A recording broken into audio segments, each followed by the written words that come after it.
Un monument sobre au milieu d'un grand carrefour, voici la place de l'indépendance du Cameroun à Yaoundé.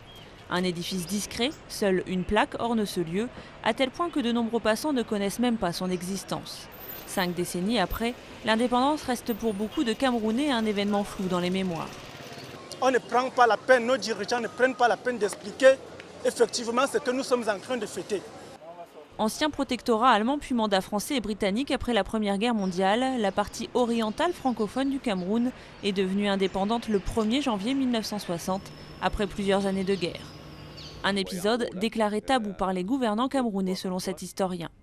Au Cameroun, le problème qui s'est posé est que ceux qui ont lutté pour l'indépendance ont été vaincus.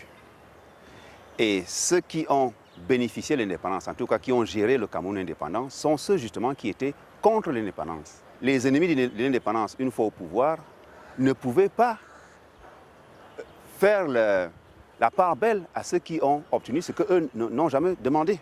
La lutte pour l'indépendance a été conduite par les leaders du parti nationaliste de l'Union des populations du Cameroun, qui ont été pour la plupart tués par l'armée coloniale.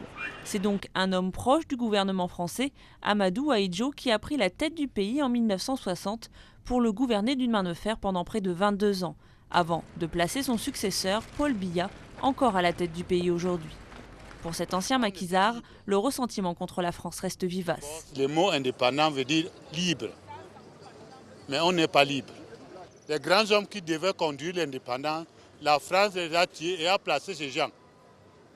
Et ces gens-là qui continuent à placer. Et pour de nombreux Camerounais, ce sont ces gens-là qui ont mis en place un système de corruption généralisée qui paralyse l'économie du pays. Une économie en crise, c'est bien ça la principale préoccupation des Camerounais aujourd'hui. Nous on souffre au Cameroun. Laissez les affaires qu'on dit qu'aujourd'hui là, le Cameroun vit bien. Ça, ce sont le langage, les racontages. Dans les années 90, on avait quasiment 50% de la population qui avait le taux de pauvreté.